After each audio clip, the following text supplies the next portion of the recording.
Feliz martes, querida familia, esperando un día glorioso, maravilloso, reconociendo que para el Señor es toda la gloria, toda la alabanza, toda la gratitud, toda la honra, porque nosotros lo que vivimos en la carne, lo vivimos por gracia y por misericordia de Él, y también con la esperanza de que Él pronto viene.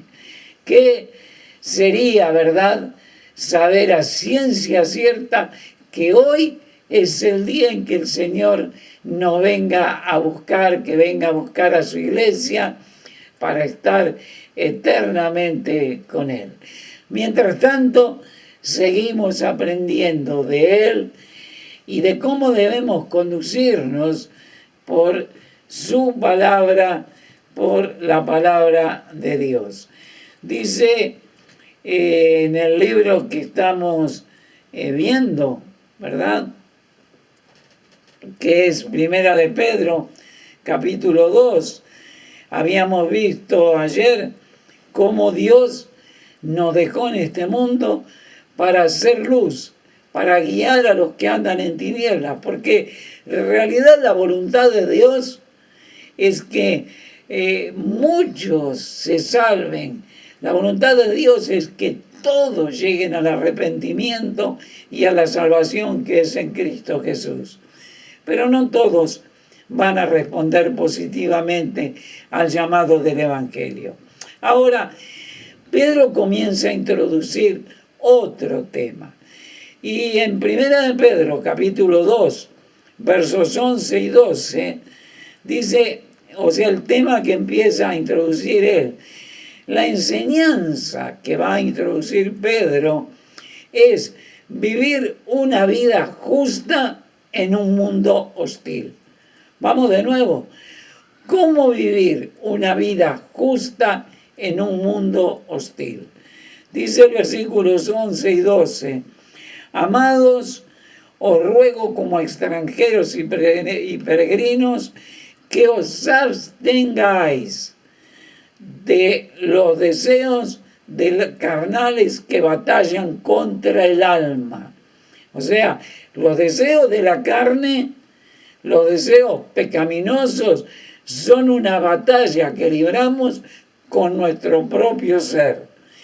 Y dice el verso 12, manteniendo buena vuestra manera de vivir entre los gentiles, para que en lo que murmuran de vosotros como de malhechores, glorifiquen a Dios en el día de la visitación al considerar vuestras buenas obras. Verso 11, comenzamos a desgranarlo, a desglosarlo. Dice, amados, os ruego como extranjeros y peregrinos. Dijimos que la enseñanza es vivir en este mundo una vida justa, pero en un mundo hostil. Dice como extranjeros y peregrinos. No habla esto solamente en el lugar donde estaban viviendo. ¿Recuerdan? Ellos habían sido sacados de su lugar donde estaban viviendo, habían sido expulsados y ahora estaban en un país diferente, ajeno, con diferentes culturas, diferentes costumbres, diferentes pensamientos. Dice, pero no habla solamente del lugar donde estaban viviendo. Cuando habla, dice, de extranjeros y peregrinos, habla en este mundo, que como Jesucristo dijo, en el mundo tendréis aflicción. Como extranjero, dice, en una ciudad secular sin Dios. Eso es lo que significa como extranjero, en una sociedad secular sin Dios. Por ejemplo, le voy a dar un ejemplo. ¿Qué significa una sociedad secular sin Dios? Por ejemplo, la creación. Dios dice en Génesis 1:1, en el principio creó Dios los cielos y la tierra. Nosotros somos lo que el mundo llama creacionistas. Creemos en la creación de Dios. Creemos que Dios creó todas las cosas. Sin embargo, el mundo dice que fue una casualidad. ¿Recuerdan lo de la teoría del Big Bang? ¿Recuerdan cuando dos partículas chocaron, andaban por el universo, chocaron, se golpearon y de ahí se formó la materia y por millones y millones y millones de años todo fue cambiando hasta llegar a ser lo que hoy es? Nosotros nos regimos por la palabra de Dios. El mundo se rige por las leyes de los gobernantes. Esto no significa que yo no tenga que obedecer las leyes, todo lo contrario, pero sí que la palabra de Dios es la que marca mi moral y mi ética, que corresponden al reino de Dios y no a los reinos de este mundo. La moral y la ética, la forma de conducirme en mi vida, la marca la Biblia. Luego dice, como extranjeros, y también agrega, como peregrinos. No me aferro al mundo, porque la idea del peregrino es que simplemente está de paso. Hace unos años escuché de un país africano, de un presidente, 95 años, presidente de un país africano que la verdad no recuerdo qué país era. El hombre estaba enfermo. Hacía un año que no se lo veía por ningún lado porque estaba con una enfermedad grave a punto de morir. Y cuando termina su periodo presidencial, él se presenta de nuevo a las elecciones para volver a ser presidente por otro periodo, quién sabe, de 4, 5, 6 años. Él estaba aferrado al mundo, aferrado al poder, pensando que no de ninguna manera iba a terminar su vida. Pues no quedó como presidente porque la gente hizo un alboroto tremendo y eligieron a otro presidente y unos meses después esta persona falleció.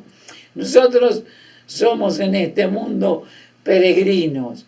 Nosotros en este mundo estamos de paso. La vida es corta.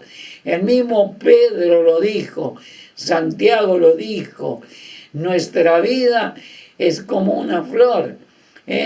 Crece como una plantita, crece, sale la flor y en poco tiempo perece. Así es nuestra vida. Ahora el verso 12 nos da la exhortación. Dice, manteniendo vuestra manera, buena vuestra manera de vivir entre los gentiles, para que en lo que murmuran de vosotros, dice, como de malhechores, glorifiquen a Dios en el día de la visitación al considerar vuestras buenas obras. Dice, manteniendo buena vuestra manera de vivir entre los gentiles. Que el mundo sea hostil no significa que yo tengo licencia para hacer el mal. No hay nada que a mí me otorgue un derecho de hacer el mal. Por ejemplo, la venganza. Luego, creo que mañana o pasado vamos a ver cómo actuaba Cristo. Y por eso digo que la palabra de Dios es nuestra norma moral y ética. Y en el ejemplo de Cristo lo vemos. Pero, por ejemplo, la venganza. El mundo dice, si te hacen algo, devolvésela, devolver el golpe. Nosotros creemos en lo que la Biblia dice, mía es la venganza, dice Jehová. Esto es lo que el mundo hace y hará. Dice, para que los que murmuran de vosotros como de malhechores, que van a murmurar como que somos malhechores, pues sí, hermano, pues sí, así va a ser.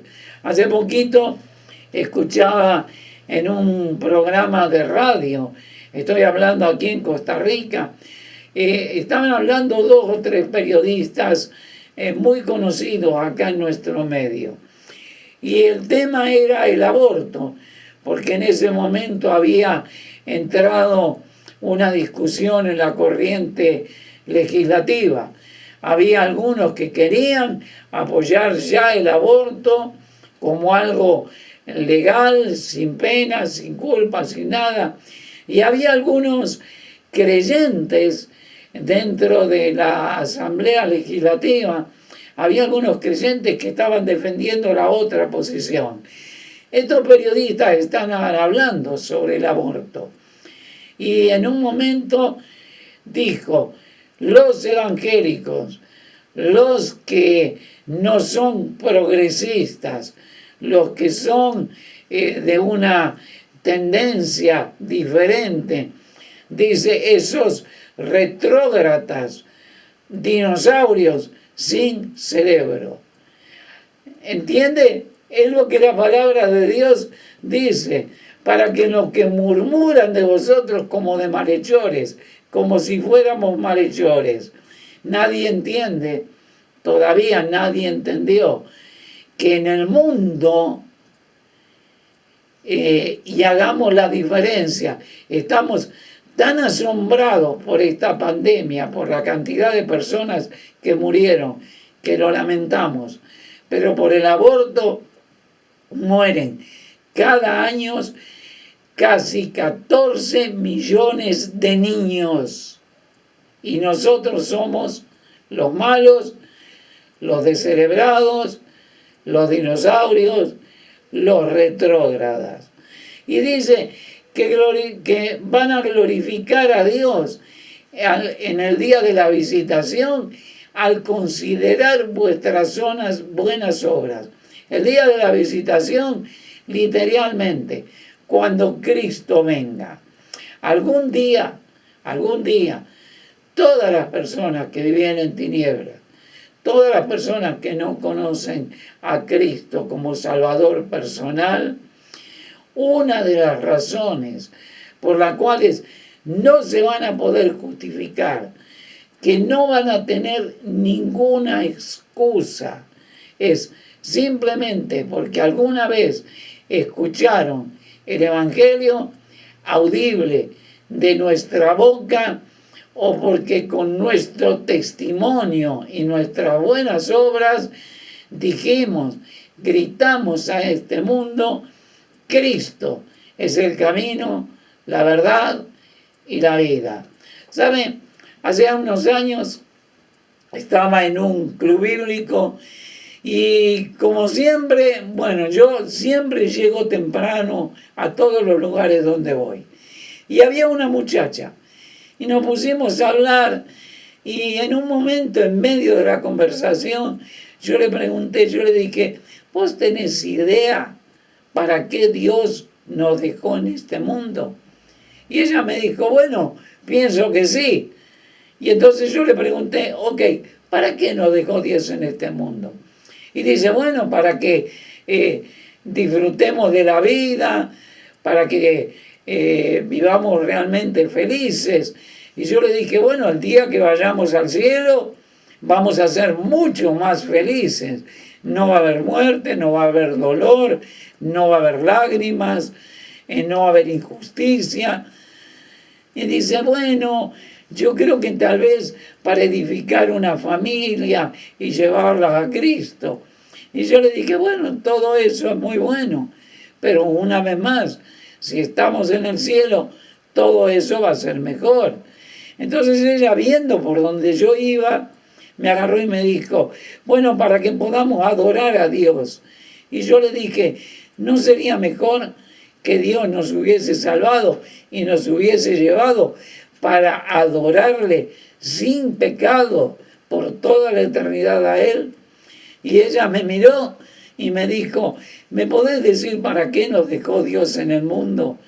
Y yo le dije, hay una sola razón, para que podamos ser testigos de que Jesucristo es la luz, de que el mundo está en tinieblas y que la única salvación se encuentra en Cristo Jesús. Dios quiera que así sea nuestra vida. Vamos a ver a partir de mañana que tenemos sí una responsabilidad civil, sí una responsabilidad familiar, sí una responsabilidad social, sí una responsabilidad laboral, y vamos a comenzar a ver cómo Pedro le dijo a esos hermanos, de esta manera se tienen que conducir, bajo la moral y la ética que proviene de la palabra de Dios. Que Dios les bendiga, querida familia. Feliz martes para todos.